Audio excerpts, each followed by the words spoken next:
सबसे पहले तो ये है कि स्वीडन कुरान को एक बदबख्त इंसान ने जो है वो एक मकरूह सी हरकत की है, कुरान पाक को जलाया गया है।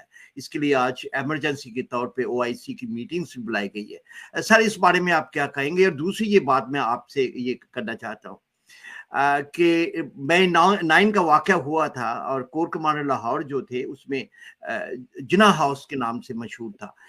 उस जो बिल्डिंग थी या जिना हाउस था उसमें कायदे आज़म ने खुद एक मस्जिद बनवाई हुई थी और हमने मई 9 को देखा। हमारे पास ये इतलात है कि उस मस्जिद के अंदर कुरान पाक के नुस्खों को जलाया गया और उस मस्जिद को जलाया गया। इस बारे में भी जरा थोड़ा सा हमें समझा दीजिएगा प्लीज। बिस्मिल्लाहिर्रहमानिर्रहीम। असल में ये अफसोसनाक वाक़यात जो हैं ये एक तसलसल है, इस्लामोफोबिया के ज़मरे में आती है ये बात। और जो वहाँ पर हुआ है स्वीडन में, वो इससे पहले भी यूरोप के मुख्तलिफ मुल्कों में कुछ कट्टर किस्म के इस्लाम हेटर्स हैं, मुख्तलिफ उनके फ़िरकों से ताल्लुक़ है उनका, कुछ नियोकॉन्स भी हैं और वो वक्तन फ़वक्तन इस किस्म की वारदातें करते रहते हैं। और ये नफ़रत का एक सिलसिला जो है, इसका सिलसिला जो सलीबी जंगों तक जाता है। और आपको शायद हिस्ट्री से वाक़फ़ियत होगी कि पीटर द ग्रेट ने अपनी बेटी कैथरीन को वसीयत की थी कि मुसलमानों से बुखारा और इस्तांबुल और यरूशलेम लेना है और ये हमारा मिशन है।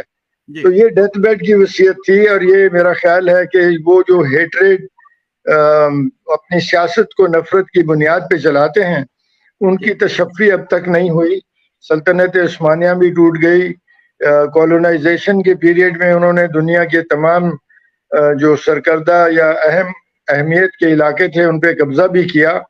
जो एशियाई समंदरों के पानी हैं उन पर आज तक मगरबी इस्तेमार का तसल्लुत है और वो तसल्लुत जब टूटा नजर आए तो फिर और वो ज्यादा हिजान पैदा होता है, नफ्सियाती हिजान इस किस्म के लोगों के ज़हन में, जिसका नतीजा इस किस्म की वारदातें निकलती हैं। कभी किसी मुसलमान पे हमला कर दिया, कभी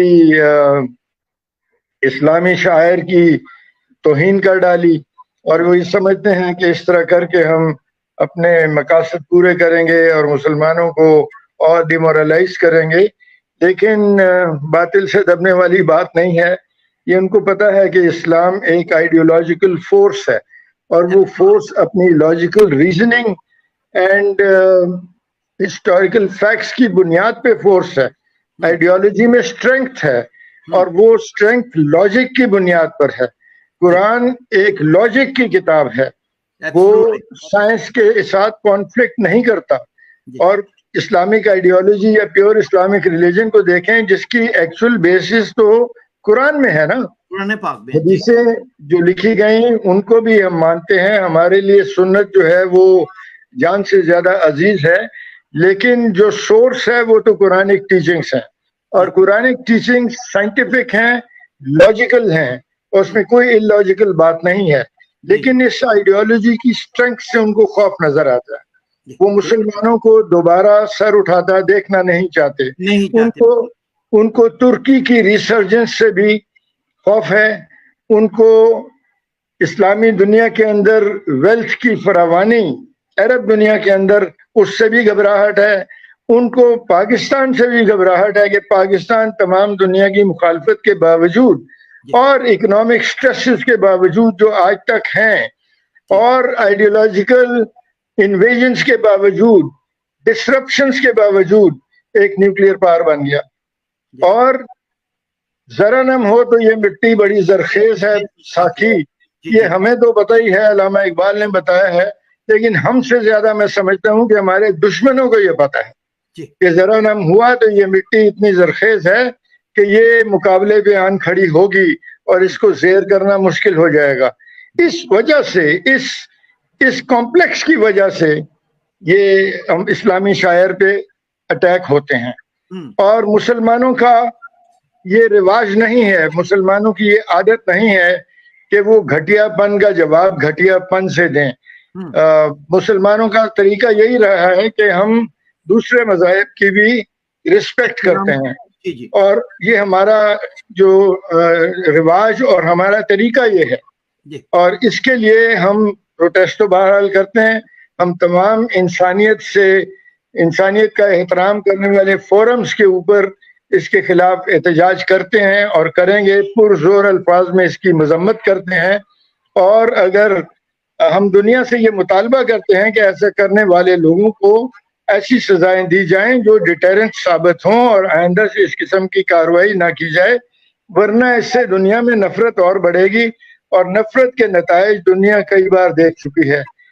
جنگ عظیم میں بھی دیکھ چکی ہے، اس سے پہلے کی جو جنگیں ہیں ان میں بھی دیکھ چکی ہے، صلیبی جنگوں میں بھی دیکھ چکی ہے، اور صلیبی جنگوں کے تسلسل میں بھی دیکھ چکی ہے. بالکل عراق پر حملہ ہوا، افغانستان پہ حملہ ہوا، 40 ملکوں کی فوجیں بنی، وہ سر توڑ کے رہ گئیں. 150-200 ہوائی جہاز گروانے کے بعد اور ہزاروں اپنے جو شہری تھے اور جو فوجی تھے ان کو ان کی جانیں گنوانے کے بعد بالآخر امریکہ کو افغانستان سے جانا پڑا. عراق سے بھی جائیں گے. تو کچھ حاصل نہیں ہوا ان جنگوں سے، بلکہ اب تمام جو انٹلیکچوئل ان کے آئیکنز ہیں وہ یہ کہتے ہیں کہ یہ غلط تھا جو ہم نے کیا، جھوٹ کی بنیاد پہ مسلمان ملکوں پہ حملہ کیا. 9/11 کا الزام جو ہے ان کو دیا اور اس کے اوپر جھلا کر کارروائی کی، جو کسی well planned well considered move نہیں تھی. وہ جھلاہٹ میں انہوں نے افغانستان پہ حملہ کیا اور اسی جھلاہٹ میں انہوں نے عراق پہ حملہ کر ڈالا، اور بعد میں ماننا پڑا کہ عراق کے پاس کوئی ویپنز آف میس ڈسٹرکشن نہیں تھے. یہ سارے عوامل جو ہیں یہ بتاتے ہیں کہ جو یہ کام کرتے ہیں وہ بیسیکلی میں ان کو سائیکوپیتھ کہوں گا، لیکن ان کو یہ کام کرنے کی کھلی اجازت نہیں ہونی چاہیے. دنیا کا فرض ہے کہ وہ دنیا میں ایک اسلام دوسرا بڑا ریلیجن ہے اور ایک بہت بڑی تعداد، اربوں سے زیادہ تعداد مسلمانوں کی ہے، 1.5 ارب کے قریب مسلمان ہیں اور about 56 کے قریب اسلامی ممالک ہیں، اور وہ بڑی اہم اور کلیدی جگہوں پر ہیں. تو ایسے نفرت کا پرچار دنیا میں نہیں کرنا چاہیے. اور سویڈن کی حکومت سے میں امید کرتا ہوں، میرا خیال ہے کہ تمام مسلمان دنیا امید کرتی ہے، OIC کا اجلاس بھی بلایا جا رہا ہے کہ وہ ایسے لوگوں کے خلاف سخت تادیبی کارروائی کریں اور ان کو ایسی سزا دیں کہ لوگوں میں یہ اس قسم کی حرکتیں کرنے کا رجحان کم ہو اور اس بغیر کسی وجہ کے اشتعال انگیزی نہ کی جائے. انہی اشتعال انگیزیوں کی وجہ سے فائرنگ انسیڈنٹ ہوتے ہیں جہاں لوگوں کو قتل کیا جاتا ہے. ایسی ہی مذہبی جنونیت کی وجہ سے وہ نیوزی لینڈ میں بھی حملہ ہوا اور وہاں بھی 30 کے قریب مسلمان جو تھے بلا قصور مسجد میں مار دیے گئے. ان کا کوئی قصور نہیں تھا، وہ پیس لونگ شہری تھے، لا ابائڈنگ شہری تھے اور نیوزی لینڈ کے اچھے شہری تھے. تو ان کی اس وقت کی وزیر اعظم جسنڈا جو تھیں انہوں نے بڑا اس کے اوپر سمپیتھیٹک ریئیکشن دکھایا اور اس شخص کو عدالت نے سزا بھی دے دی.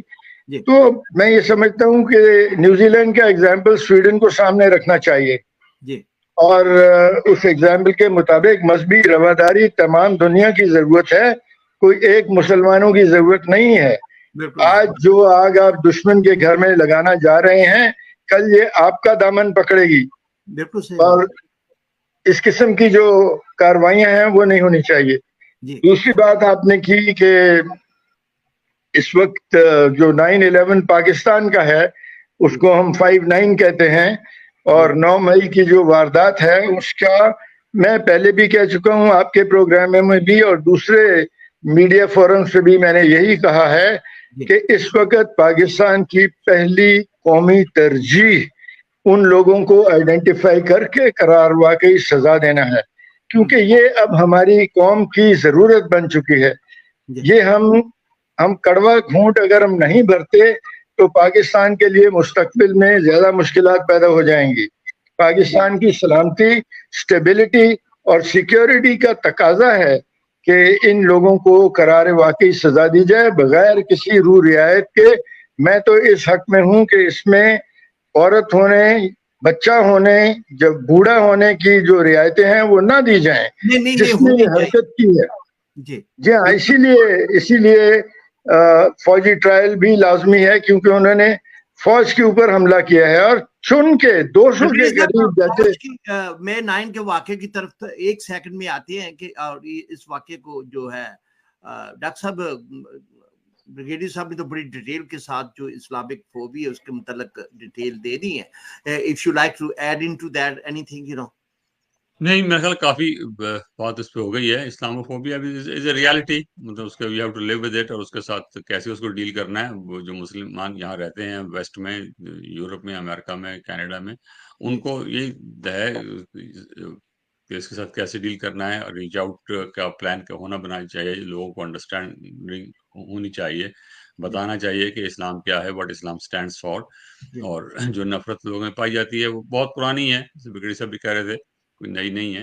लेकिन बार हमें अपना काम करना है और उनको बताना है कि भाई हम क्या हैं. हम हैं प्रोग्राम लोग करते हैं इस किस्म के यहाँ पर, लेकिन अभी भी ज़रूरत है इन प्रोग्रामों को आगे बढ़ाने की, बात करने की, और ख़ास तौर पे मीडिया पे बात करने की ज़रूरत है. ख़ास तौर पे जो राइट विंग मीडिया है, कंजर्वेटिव मीडिया है, उस पे जो है जो बात आती है वो उसको करेक्ट करने की ज़रूरत है कि मीडिया इमेज जो है ख़ास तौर पे 9/11 के बाद बहुत जल्दी जो है हालात बदलना शुरू हुए थे हमारे मुसलमानों के खिलाफ.